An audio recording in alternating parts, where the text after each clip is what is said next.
안녕하십니까. 백일섭입니다. 중일전쟁은 말입니다. 한반도에서 활동하던 우리 기업들에게는 사업 영역을 확장하는 기회가 되어줍니다. 그런 기회를 잡은 대표적인 인물이 삼양사와 경성방직의 김현수 회장, 주식회사 화신의 박흥식 회장이었죠.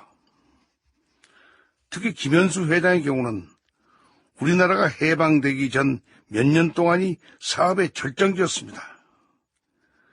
김 회장이 이끄는 경성방직이나 삼양사는 만주는 물론이고 대륙 깊숙한 곳까지 진출을 했습니다.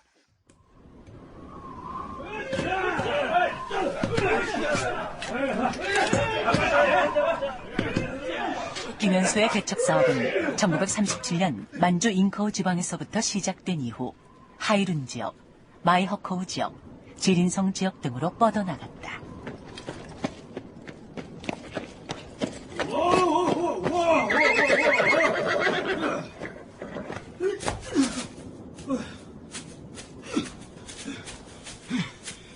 사장님! 예. 여기 계셨군요. 아유, 바람이 찬데 여기서 뭐 하십니까? 예. 저렇게 아름드리 나무들이 도끼질에 쓰러져가는 모습을 보니 내 이런저런 생각이 많아서요.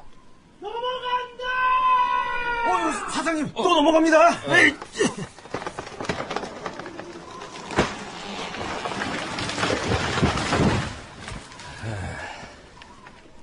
저런 아름드리 나무가 도끼날에 꺾여 넘어가는 것을 보고 있자면 이 사나이로 태어나서 말이오, 무엇인가를 정복한다는 게 꼭 무력만은 아닌 것 같아.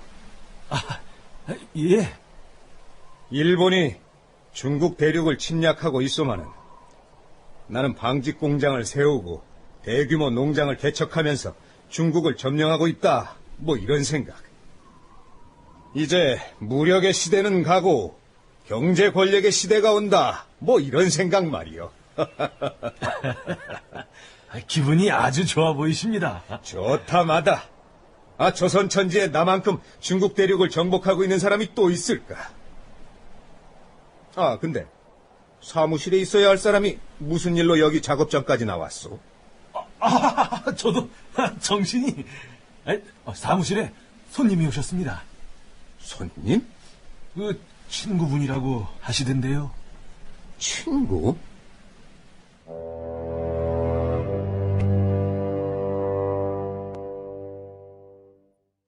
김현수가 대륙으로 거침없이 뻗어나가자 적지 않은 사람들이 그를 찾아왔다.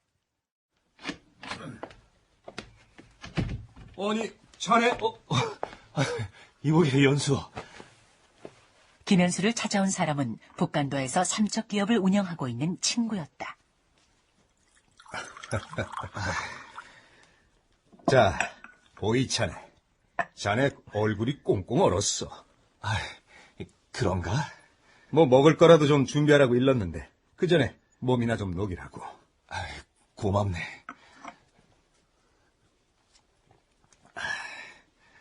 차 맛이 아주 좋구만, 그래. 그래, 간도에서 여기까지는 어떻게 왔나? 열차를 타기도 하고 남의 차를 좀 빌려 타기도 하고. 사실은 부탁이 좀 있어서 왔네. 뭔가? 삼척 기업을 인수해주게. 다른 사람은 몰라도 자네라면 할 수 있을 거네. 삼척 기업을? 자네가 어려운 동포들의 기업을 좋은 가격에 인수해준다고 들었네.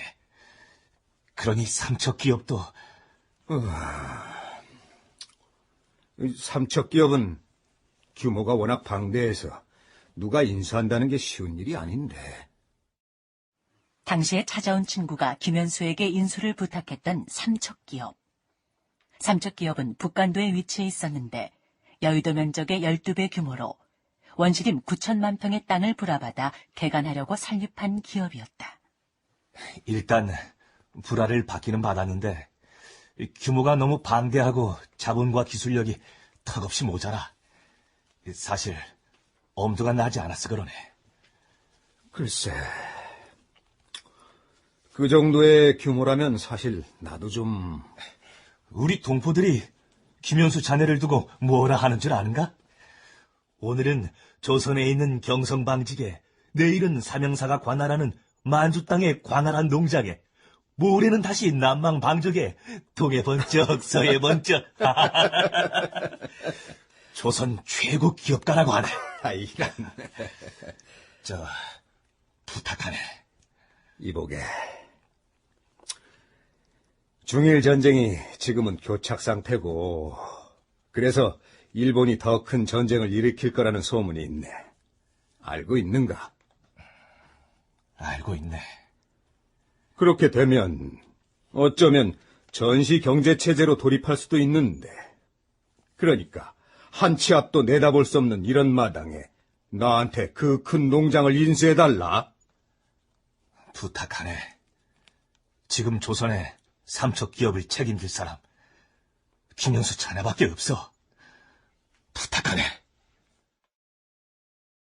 결국 김현수 사장은요, 북간도에 있는 삼척 기업을 인수합니다. 뿐만 아니라 하얼빈의 오리엔탈 맥주 회사를 비롯해서 적잖은 동포 기업을 인수하죠. 다시 말해서 왕성한 투자를 한 것인데, 아마 이때 김현수 사장은 일본이 패망할 수 있다는 가정은 아예 하지 않았던 것 같습니다. 자, 그런 가운데 일본은 국가총동원법이라는 걸 제정합니다. 국가총동원법이라는 게 정부가 의회의 동의 없이 경제와 국민 생활을 통제할 수 있는 권한이라고 하는데, 이건 다시 말해서 전시 경제 체제로 들어갔다는 얘기죠.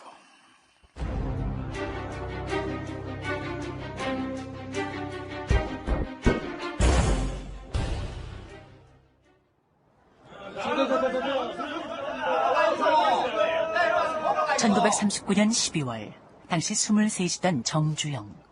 그는 서울 신당동에서 경일상우라는 이름의 쌀가게를 운영하고 있었다. 그런데 형님! 아이, 문짝 떨어져 나가! 형님!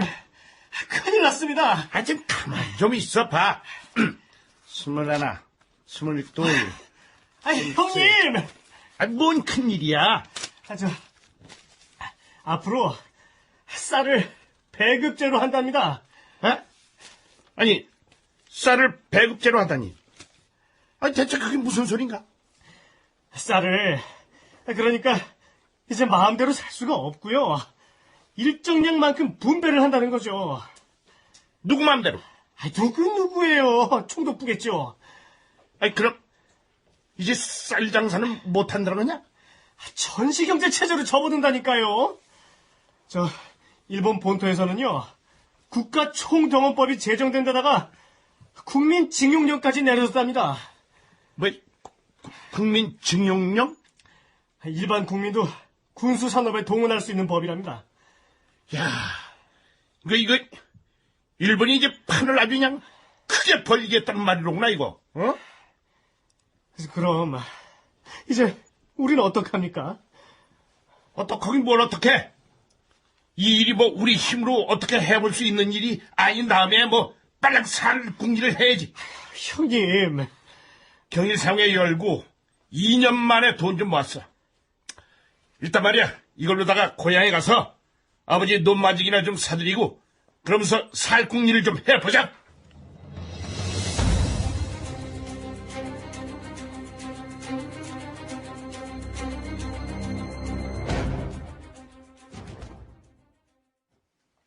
(1940년) 사치품의 제조와 판매를 금지시킨 77 금지령을 필두로 일제는 경제 통제를 시작했고, 이에 따라 수많은 기업들이 도산하거나 축소 경영을 해야 했다.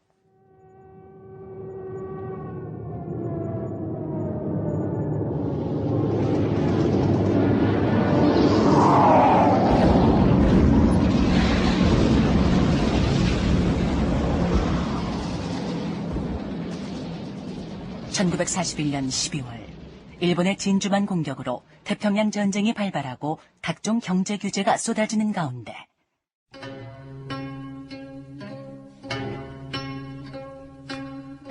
화신의 박흥식은 조선 총독부의 정무총감과 은밀한 술자리를 마련했다. 제가 한 잔 올리겠습니다. 요즘 같은 때 이런 술자리를 해도 되는지.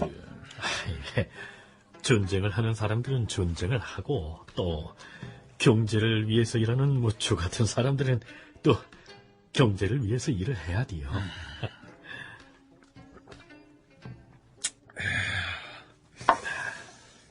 그래, 무슨 일이요? 우리 박 회장이 이렇게 날 은밀히 보자고 하고. 다른 게 아니라 이제부터 무역상들을 규제한다고 들었습니다. 벌써 그 소문까지 박 회장 귀에 들어갔어. 이 총독부 정책에 귀가 밝은 이들이 우리 화신에 몇 있습니다.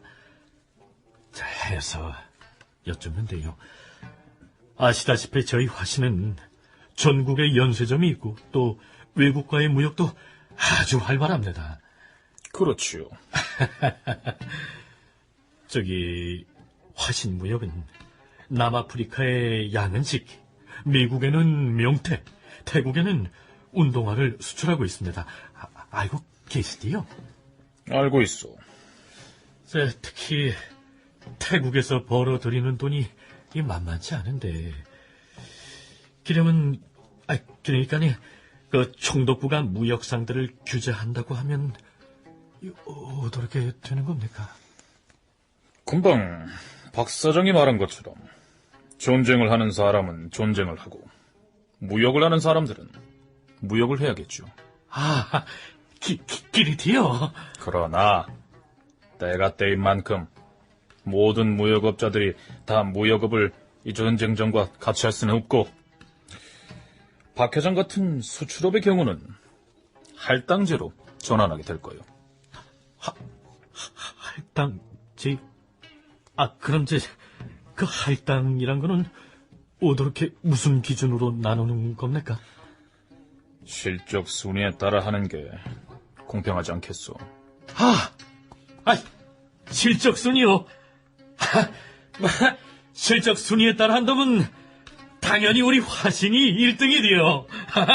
1등이나 마다요. 당시 조선 총독부는 무역상들을 규제하기 위해 수출업을 쿼터제로 전환했다. 그리고 무역 창구는 실적 순위에 따라 화신무역과 동화산업으로 제한했는데, 이로써 화신은 불황중에서도 호황을 구가하게 되었다.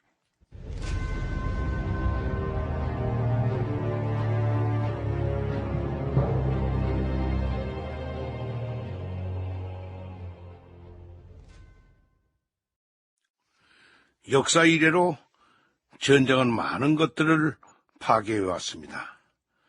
삶의 많은 부분을 뺏어가기도 했죠. 그런데 말입니다. 또 이 전쟁을 도약의 발판으로 삼는 사람들도 있습니다.